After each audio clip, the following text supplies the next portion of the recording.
As we mentioned earlier, a federal judge on Friday temporarily blocked the Trump administration from putting 2,200 USAID employees on leave. The administration had been planning to place nearly all USAID employees on administrative leave by midnight. However, the White House still has the agency in its sights. Earlier Friday, crews took down the signage at headquarters in Washington. CBS News Department of Justice reporter Jake Rosen joins us now from Washington. So, Jake, how did the judge come to this decision? What does it mean for USAID and its workers? Well, last night, two advocacy groups who work with these USAID employees filed the lawsuit ahead of tonight's potential suspension or putting these employees on administrative leave. There were already 500 people who were put on administrative leave. This order, the judge said today, applies to the 2,200 people who would be put on administrative leave at midnight tonight. And potentially, he said, the ruling has not officially come in yet, he might be able to take those 500 people and take them off of administrative leave, give them access to their computers, which has been taken away, and make sure that they're able to at least do their job temporarily as the Trump administration, like you just said, continues to try to dismantle the organization and cut contracts all around the world. USAID employs around 10,000 people, so why does this ruling only apply to 2,200? These are people who are directly hired by USAID here in Washington, D.C. and in the States. There are obviously thousands of almost permanent contractors who work with the administration and USAID almost constantly across administrations all around the world. A lot of those people have already been furloughed or fired from their jobs, in addition to other people who have already been let go or basically waiting in limbo. So this was basically the last remaining set. The government said today in court that they are planning on keeping 611 out of that about 10,000 employees there in USAID full-time as they are continuing to kind of wind down the department. So let's turn to the Justice Department. The FBI on Friday gave the DOJ the names of FBI agents who investigated January 6th. The DOJ also says it will not publicly release those names unless it gives the agents 2 days' notice. So with that in mind, President Trump was asked Friday about the possibility of retribution. Let's listen. I'll fire some of them because some of them were corrupt. I have no doubt about that. I got to know a lot about that business, that world. I got to know a lot about that world, that we had some corrupt agents. So the president of the FBI Agents Association said the agreement to give 2 days' notice before releasing any names was a step in the right direction. Can you elaborate on that?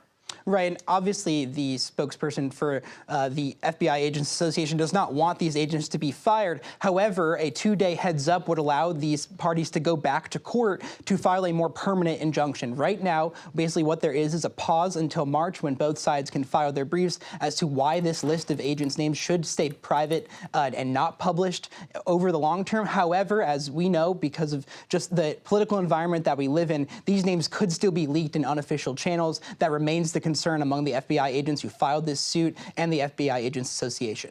Jake Rosen, thank you. The Senate is still awaiting a full vote to confirm 3 of President Trump's most controversial cabinet nominees. Robert F. Kennedy Jr., Tulsi Gabbard, and Kash Patel are expected to be confirmed by the Senate's Republican majority. And CBS News congressional reporter Taurean Smalls joins us now. So, Taurean, what can you tell us about the push from President Trump's White House to get these confirmations through? And is there any update on the timing of votes?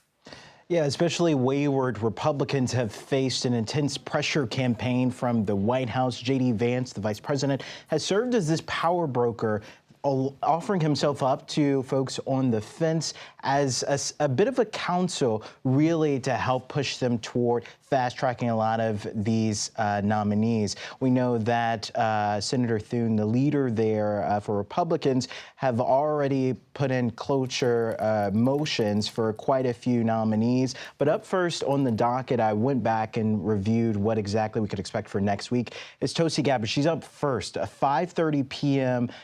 Motion to invoke cloture on Monday for her confirmation. Once that happens, Democrats can invoke the debate rule, which would mean 30 hours from there is when a final vote can actually happen. There's a lot of math here, but basically that means Tuesday at 11:30 p.m. will be the first time a final vote for Gabbard could happen. Then the process starts all over again with the next confirmation, and that most likely might be RFK Jr.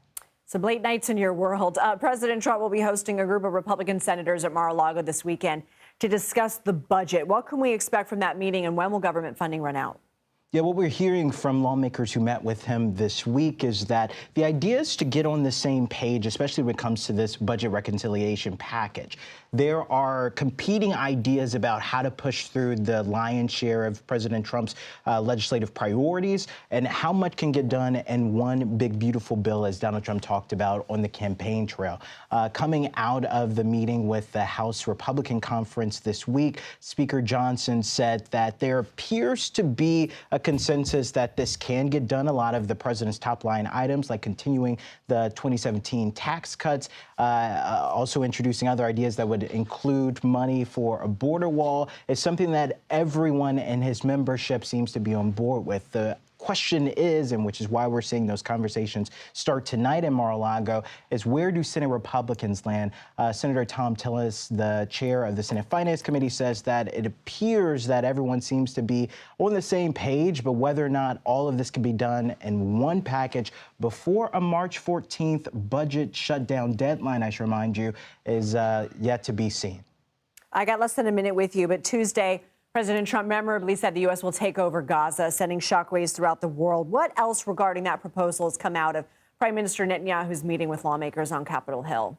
Well, what's interesting, no lawmaker that we spoke with this week who had meetings with Netanyahu mentioned that the Israeli prime minister actually talked about that proposal. I talked to Democrat Senator Richard Blumenthal of Connecticut, and he said that there was no expectation that the United States would not only just finance redevelopment in Gaza, but be tasked with that very massive measure in the first place. He says the idea behind these meetings was just to reaffirm the U.S.-Israel alliance and to ensure that the prime minister has the support of the United States moving forward.